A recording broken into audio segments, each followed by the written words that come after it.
He promised he'd change. He said it last night, after I caught him in another lie. My best friend Maya told me not to believe him. He always does this, Chloe, she said, her voice tired from having the same conversation. But I ignored her, because this time when he promised, he cried, and I was stupid enough to believe that made it true. The phone screen felt hot against my palm. I swiped through the pictures, my thumbprint smearing the glass. Liam and me at the pier, his arm tight around my waist, both of us laughing into the sun. Liam and me at the homecoming dance, his tie undone. Liam and me just sitting in his car, eating fries. My best friend Maya's face flickered on the FaceTime call propped up on my dresser. The connection was weak, making her voice sound small and tinny. He always does this, Chloe, she said. Her voice was flat, worn down from having this exact conversation. He messes up, he says sorry, and you take him back. It's the same pattern. It's not, I argued. My throat felt tight and I hated how defensive I sounded.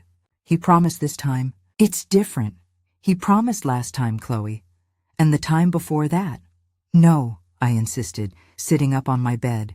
The old photos vanished as I focused on her. This time was different. I closed my eyes, and the smell of the rain from last night was still there. I could feel the damp, cold air from his car's air conditioning vents, even now, in my warm bedroom. We were parked on my street, just outside my house. The windshield wipers scraped back and forth, dragging the yellow streetlights across his face. You said you were home, I whispered. My stomach was a tight knot of ice. I was home, he said, staring straight ahead. I was home earlier. I just went out to grab food. Liam, your location said you were downtown for an hour. My voice started to shake. And who was that? The notification I saw. You said you'd stop talking to her. He hit the steering wheel, a hard, flat sound that made me jump. Why are you always checking? Why can't you just trust me? You keep lying! The words finally tore out of me, louder than I intended. It's not even big things. It's tiny, stupid things. You say you're home, you're not. You say you're with your mom, you're with friends. You say you'll call, and then you post a story with people I don't know. It makes me feel crazy. It makes me feel like I'm the one doing something wrong by just noticing. The tears came then, hot and angry. I scrubbed them away. I can't do this anymore. I'm not this person. I reached for the door handle. That's when he broke. The anger vanished from his face. He grabbed my hand, his grip suddenly desperate. No, Chloe, wait, please, don't. His eyes were wet and red in the dashboard lights. He pulled me back, his voice thick and rough. I'm sorry. You're right.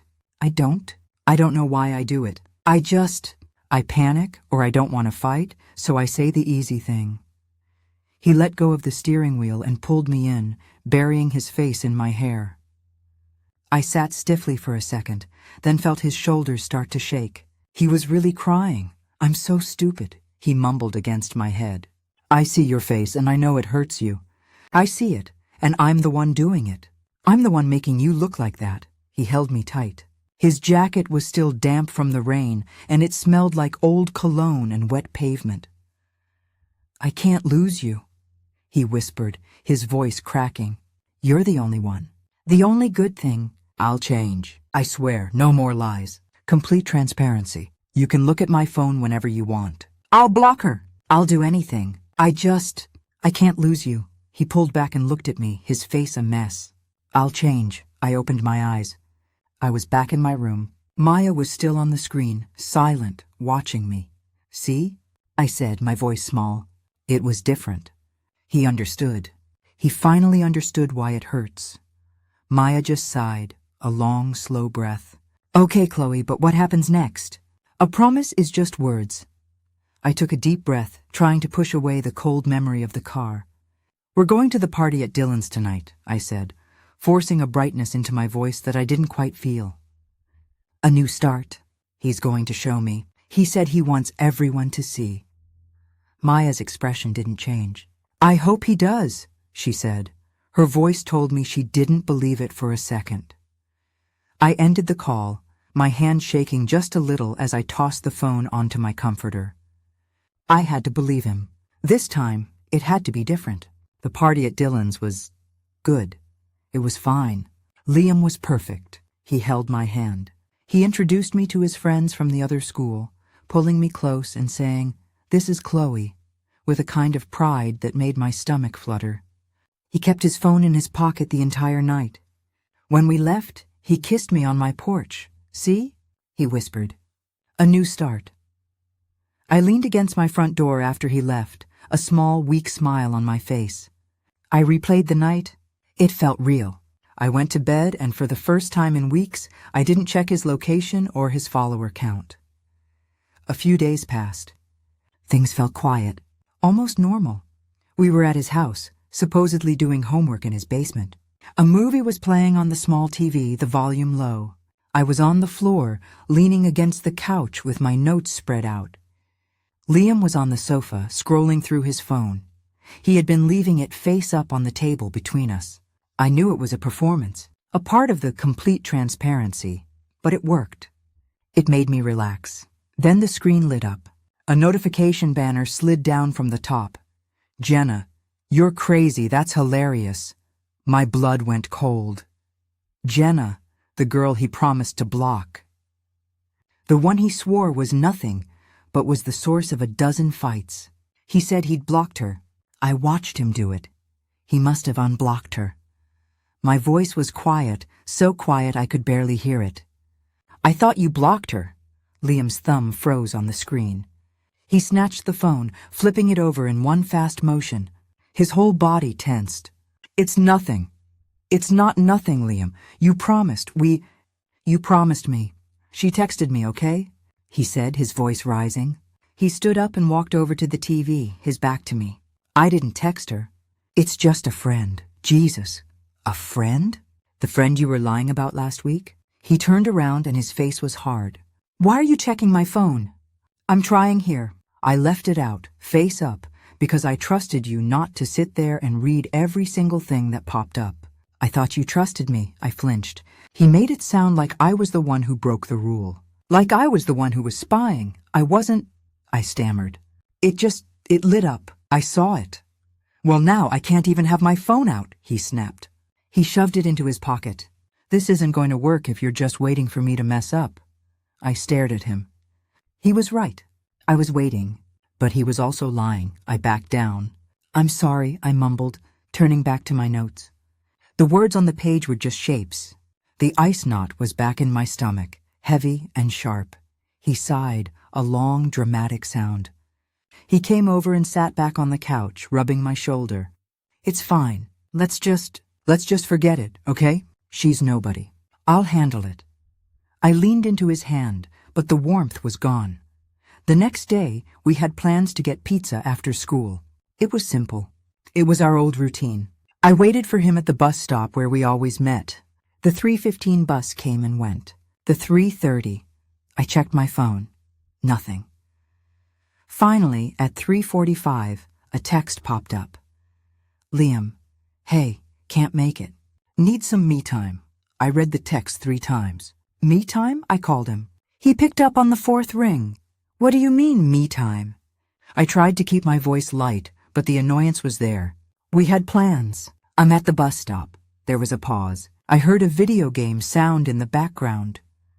"Look, Chloe," he said, his voice suddenly very patient, like he was explaining something to a child. "I understand you feel hurt, but I have to honor my own needs right now." I blinked. "You have to what?" "Honor my needs. My therapist said it's important I set boundaries. I'm drained. I can't be around people. You can't put your happiness on me, you know? You have to be responsible for your own feelings." It sounded like a script. It sounded like something he read online. "I'm not putting my happiness on you," I said, my cheeks getting hot. I felt stupid standing alone at the bus stop. I wanted to get pizza. With you. Like we said, I know. And I just need to be alone. "I'll see you tomorrow, okay?" Before I could answer, he hung up. I stared at the phone. He was honoring his needs. He was setting boundaries. And I was left standing on the curb, feeling like a burden. The next day was awful. I failed my history midterm. The one I actually studied for. My mom yelled at me for a pile of clothes in my room, and it turned into a huge fight about responsibility. I texted Maya, but she was home sick with the flu. I felt completely, totally alone. I hid in the back corner of the library during lunch, my eyes burning. I needed him. I needed the Liam from the party. The Liam who held me in the car. I pulled out my phone. My hands were shaking. Chloe, I really need to talk. I'm feeling awful. Today is just really bad. I sent it. The bubble turned blue. I watched it. My breath held. And then, right under the text, the word appeared. Read. He saw it. I waited. 1 minute passed. My heart was pounding. 2 minutes, 5. He would text. He would call. He would come to the library. The bell rang, loud and jarring. It made me jump. I looked at my phone. Nothing. I checked it between classes. Nothing. I checked it on the bus ride home, my leg bouncing the whole time. Nothing. Hours passed. The sun went down. The silence from him was a physical thing. It felt like a weight pressing on my chest. I lay on my bed, staring at the empty message thread. I felt pathetic. I gave up. I closed the messages, and just to make my fingers do something, I opened Instagram. I tapped the circles at the top. And there it was, his name. A new story posted 10 minutes ago. I pressed my thumb to the screen. It was a video. It wasn't dark. He wasn't alone in his room. He was at the mall, in the bright, noisy food court. He was with a group of friends. I saw the back of Jenna's head, her long, dark hair. Liam was in the center of the frame, holding a tray. He was laughing, a loud, happy, carefree laugh. He looked fine. He looked great. He wasn't honoring his needs. He wasn't taking me time. He just wasn't there for me. I stared at the looping video, his laughing face, the bright, artificial light of the food court, the sound of his voice so happy. He saw my text, read. He saw it, and he left me alone, crying in my room. He read my words and he went to the mall. He chose to be with them, to laugh with them, while I was nothing. I didn't text him. I didn't call him. I just turned my phone off and threw it onto my rug. The silence in my room was huge. I lay there in the dark, my eyes wide open, tracing the cracks in my ceiling. The ice knot in my stomach wasn't a knot anymore. It was just a cold, hollow space. I didn't sleep. The next morning I found him at his locker before first period. The hallway was loud, full of people shouting and slamming metal doors. It smelled like floor wax and stale pizza from the cafeteria. I stood a few feet away and waited.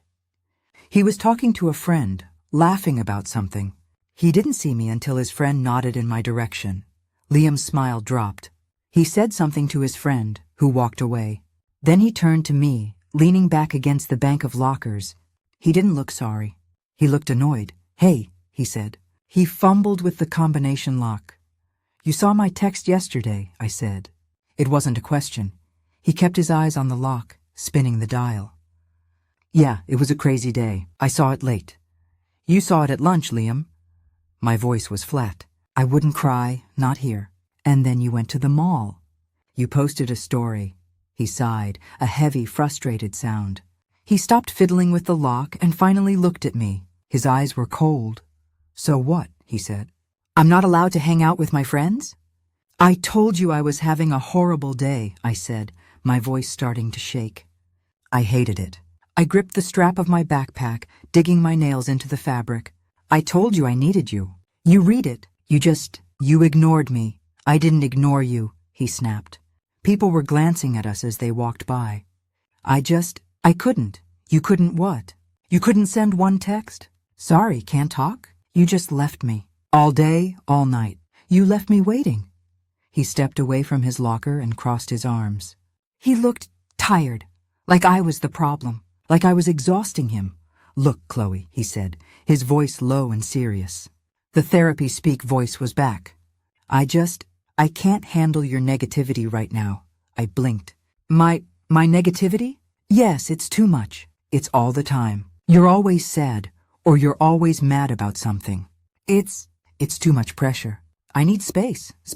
He needed space. After he was the one who lied. After he was the one who broke his promise. After he was the K who left me alone, I couldn't speak. I just stared at him. I felt dizzy, like the floor was tilting. The noise of the hallway faded to a dull roar. He was standing right in front of me, but he felt 1,000,000 miles away. He was framing my pain, the pain he caused, as a burden. So that's it? I finally managed to whisper. I'm too negative for you. I just need a break from it, he said. He looked past me, down the hall, like he was already done with the conversation. I need some space. That's all? The first bell rang, a harsh screaming sound that made me jump. I'll see you, he said. He didn't wait for me to answer. He just turned and walked away, disappearing into the crowd of students moving toward their classes. I stood there, frozen. He walked away. He asked for space and he just walked away. My debate final was on Friday. It was the most important one of the semester. I had been working on it for weeks. I had reminded him about it every day. He promised he would be there. He promised. I took a shaky breath. Fine. I would give him his space. I wouldn't text him. I wouldn't call him, but he had to come on Friday. That was the real test. He had to show up. I gave him his space. I didn't text him on Wednesday. I didn't call him on Thursday. The silence was heavy and awful, a constant emptiness in my pocket where my phone sat. I walked past him in the hall, and he just nodded, his face blank, like we were strangers. Friday came. The day of the debate final. I spent all of 7th period in the girls' bathroom, changing into my debate uniform. A white button-down shirt and a black skirt. I stared at my reflection in the spotty mirror. My eyes were puffy. I looked pale. I pulled out my phone. It was 3:15 p.m. The debate started at 3:30 in the auditorium. The silence from him was so loud it was making me sick. I had to. I couldn't not know. My fingers typed the message before I could stop them. Chloe, it's in 10 minutes. Are you still coming? I hit send. I watched the bubble. It stayed blue. Delivered. I waited. 1 minute, 2. I could hear the auditorium next door starting to fill up. The distant murmur of voices and the squeak of the heavy doors. My phone buzzed in my hand, making me jump. Liam. On my way. I let out a breath I didn't know I was holding. It came out as a shaky gasp. He was coming. He was on his way. A small, shaky smile pulled at my mouth. He was mad at me. He needed space. But he was still coming. He was keeping this promise. I walked out of the bathroom and into the backstage area. The air was warm and smelled like hot dust from the stage lights. My partner David gave me a nervous smile. You ready? Yeah, I said, my voice stronger than I felt. Yeah, I'm ready, we were announced. We walked out onto the stage. The lights were bright, making it hard to see the audience. I squinted, my heart pounding against my ribs. The auditorium was almost full. I saw my parents in the 3rd row. They waved. I saw Maya, looking pale but smiling, sitting next to them. She'd come, and right next to Maya, there was an empty seat. The one I told her to save. The debate started. The first speaker from the other team went up. He was talking about economic policy, but I couldn't hear the words. My eyes were glued to the 2 big wooden doors at the back of the auditorium. Every time they creaked open, my breath caught. A woman with a purse came in. An old man I didn't know, a janitor. Not Liam. It was my turn. I stood up and walked to the podium. My notes were shaking in my hand. I looked at the empty seat. 3:45 p.m. He said he was on his way. Maybe he hit traffic. I started my speech. The words came out rehearsed in automatic. I knew my points. I knew my rebuttals. But my mind was somewhere else. It was at the back of the room, at those doors. Every sound from the audience made my head snap up. A cough, a dropped program, the squeak of a seat, the doors opened again. A group of students from the junior varsity team filed in late. Not Liam. I finished my speech. I sat down. David patted my arm, but I barely felt it. The other team finished. We went to closing arguments. I stood up and did my part. I looked at the clock on the back wall. 4:15 p.m. The debate was over. The judges left to make their decision. My parents and Maya were smiling, giving me a thumbs up. I smiled back, but it felt like my face was cracking. He wasn't here. He wasn't coming. The judges came back. Our principal went up to the microphone, and the winner of this year's district final is our home team. The room erupted in applause. My teammates were hugging. I clapped. I smiled. David hugged me, and I hugged him back. And now, the principal said, for the individual speaker awards, for outstanding performance in argumentation, Chloe Reed. My stomach dropped. More applause. Maya was cheering, standing up. My parents looked so proud. I walked to the stage. I shook the principal's hand. He handed me a blue ribbon and a rolled-up certificate, tied with a gold sticker. I stood there in the bright lights, holding my award. The applause sounded distant, like it was underwater. I looked out at the crowd, at my proud parents, at my smiling friend, and all I could see was the empty chair. The one he was supposed to be in. He said he was on his way. He promised. He didn't even text. He just didn't come. The applause died down.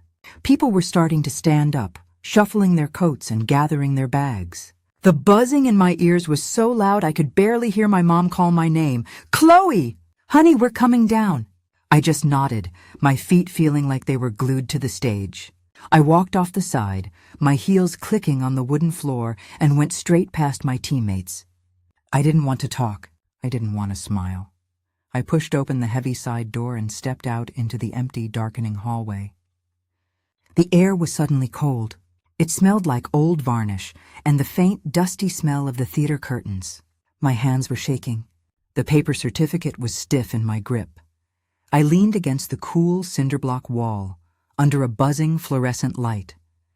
I pulled out my phone. The screen lit up. No new messages, no missed calls. Just my own text from an hour ago. Are you still coming? And his reply, on my way. A lie, a complete, total lie. He wasn't on his way. He wasn't in traffic. He wasn't sick. He just didn't come. My thumb hovered over his name. I felt sick. I felt humiliated. He let me sit there for an hour and a half, staring at an empty chair, believing him. I pressed the call button. It rang once, twice. My heart was a hammer against my ribs. He picked up. Hey, his voice was casual. Just, hey, like nothing was wrong, like he was just answering a normal call. I heard noise in the background, music, people talking. My own voice came out as a whisper. It was shaking so hard I barely recognized it. You promised, I said. The words felt thick in my mouth. You said you were coming. You said you were on your way. There was a pause. I heard him move, the sound of a door closing, and the background noise got a little quieter. Oh, he said. Oh, hey. Yeah, the debate. How'd it go? You didn't come, I said. Yeah, sorry, he said. His voice was so light, so breezy. Something came up. Something came up. I closed my eyes. The cold from the wall seeped through my thin shirt. I held the certificate in my other hand, my fingers crimping the edge of the paper, and then I heard it. Clear as a bell from his side of the phone, a girl's laugh. It was high-pitched and loud, cutting through the muffled sound of the music. It wasn't Jenna, it was someone else. My eyes snapped open. He wasn't even trying to lie well. He wasn't even pretending. He wasn't alone. He wasn't at home. He was at another party. Or a hangout. He was somewhere, with other people, laughing. You were never coming, were you? The question was quiet. All the anger, all the desperate hope just drained out of me at that sound. All that was left was this cold, empty feeling. Liam sighed. It was the same sigh I'd heard in the hallway. The one that meant I was the problem. The one that meant I was too much. Look, Chloe, he said. And his voice was different. No more therapy speak. No more apologies. Just a flat, tired tone. I can't be what you need me to be, okay? I waited. I waited for the I'm sorry. I waited for the excuse. I waited for the part where he would promise, again, that he would try. It didn't come. He wasn't sorry. He was just done. He wasn't a guy who was trying and failing. He was just a guy who wasn't trying at all. He wasn't hurting me by accident. He was hurting me because it was easier than changing. He was stating it as a fact. I can't be what you need me to be. and I was standing in an empty hallway holding a stupid piece of paper, finally believing him. "I can't be what you need me to be, okay?" The words hung in the air in the buzzing silence of the school hallway. The girl's laugh from his phone echoed in my head. He wasn't asking for forgiveness. He wasn't making an excuse. He was just telling me I didn't scream.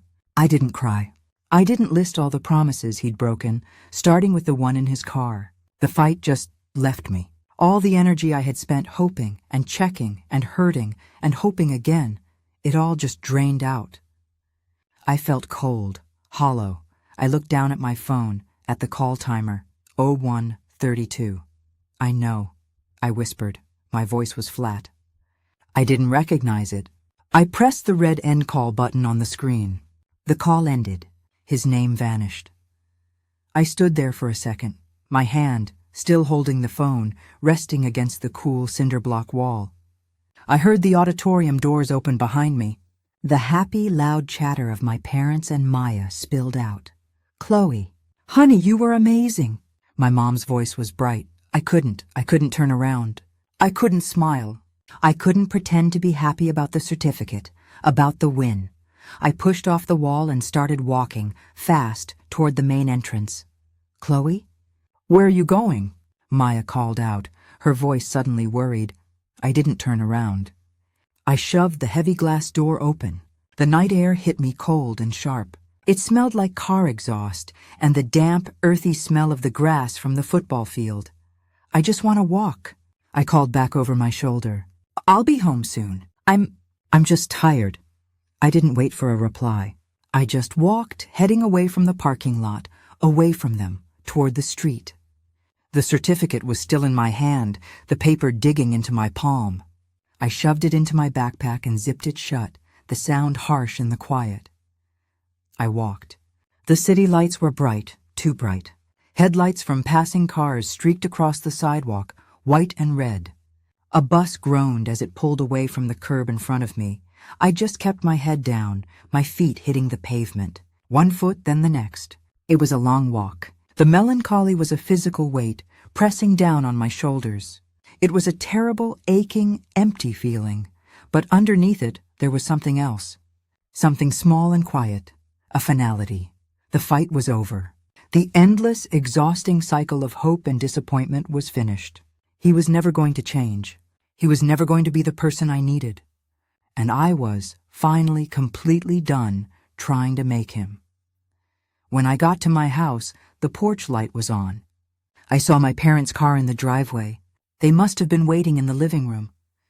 I fumbled with my keys, my fingers stiff from the cold. I got the door open. I heard my dad call, "Chloe? Is that you?" "I'm home," I said, my voice dull. "I'm just tired." The debate was long. I didn't wait for them to get up. I walked straight up the stairs, the carpet soft under my feet. I went into my room and closed the door. The click of the lock was loud in the silence. I sat on the edge of my bed. The same bed where I had defended him to Maya. The same bed where I had stared at my phone, waiting for it to light up. I picked it up now. The screen was black. I woke it up. His name was still at the top of my message list. I tapped it. There was my last message. And his lie, on my way. My thumbs moved, steady and slow. "You were right. You can't be what I need. And I'm done being hurt by it." I pressed send. The blue bubble appeared. I didn't wait to see the read receipt. I didn't wait for the 3 dots that meant he was typing a reply. I didn't care. I tapped his name at the top of the screen. I scrolled all the way down. The red letters were at the bottom. "Block this caller." I pressed them. A box popped up. "You will not receive phone calls, messages, or FaceTime from people on the block list." I pressed block contact. I went back to my home screen. I opened Instagram. I went to his profile. The picture of him at the beach. I tapped the 3 dots in the corner. Block. The app asked me if I was sure. I pressed block again. His profile disappeared. I opened Snapchat. I went to my friends list. I found his name, the one with the little yellow heart next to it. I pressed and held it down. A menu appeared. More. I tapped it. Block. I did it over and in, methodical, like I was cleaning up a spill. like I was taking out the trash. When I was finished, I put the phone down on my nightstand, screen down. His name was gone from everywhere. The room was quiet. I was completely, totally alone. It was over. Pay, and I didn't feel strong. I didn't feel proud. I just felt empty. A few weeks passed. The cold, hollow feeling didn't disappear overnight. It just faded. It became a dull, quiet ache instead of a sharp, constant pain. I finished the semester. I got an A in history. I spent a lot of time with Maya. We watched movies. We went to the mall, and for the first time, I didn't find myself looking for him in the food court. We were at a small coffee shop downtown. It smelled like roasted coffee beans and burnt sugar. The afternoon sun was coming in through the big front window, and it felt warm on my hands, which were wrapped around a hot mug. "So, my mom is officially insane," Maya said, stirring her own drink. "She's decided we're all going to learn to make pasta. From scratch? As a family bonding activity? Can you imagine the mess?" I smiled, a real smile. "It sounds sticky. It's going to be a disaster," she said, her eyes wide. "There's going to be flour everywhere." My phone buzzed on the wooden table between us. I glanced down. It was a text from an unknown number. My stomach did a weird little flip. I didn't get texts from unknown numbers. I picked it up, my thumb hovering over the green icon. "Chloe? It's Liam. Can we talk?" I froze. My breath caught in my throat. Just seeing his name, it was like a jolt. The old, familiar panic rose up instantly. A sick, hopeful, awful feeling. What does he want? He found a new number. He was trying to reach me. He wants to talk. I felt the old pull. The urge to type, "What?" The urge to hear what he had to say. Maybe this time. I stared at the words. "Can we talk?" He didn't say, "I'm sorry." He didn't say, "I messed up." He didn't say, "I've changed." He just wanted to talk. He wanted me to listen. He wanted me to open the door again so he could walk through. Or maybe just stand on the step and tell me again how it was all my fault. Maya had stopped talking. "Chloe, you okay? You look like you just saw a ghost." I didn't look up from the screen. The moment felt long, stretched out. I saw the empty chair at the debate. I heard the girl laugh on the phone. I felt the cold walk home. I remembered the flat, final sound of his voice. "I can't be what you need me to be." He was right. He couldn't, and I was finally done asking him to. I took a breath. The panic faded. The hope faded. All that was left was the memory and the low, dull ache. I turned the phone and showed the screen to Maya. She read the text. Her eyes went from the phone to my face. She didn't say, "I told you so." She didn't say, "He's a jerk." She just raised an eyebrow, her expression quiet, and waited. I looked back at the screen. At his name, at his question, my thumb moved to the message. I held it down. The option delete appeared. I pressed it. The message vanished. I didn't reply. I turned my phone over, placing its screen down on the table. The dark glass was smooth under my palm. I picked up my mug. The coffee was still warm. I took a sip. "So," I said, meeting Maya's eyes, "this pasta thing, is your mom making sauce from scratch too?"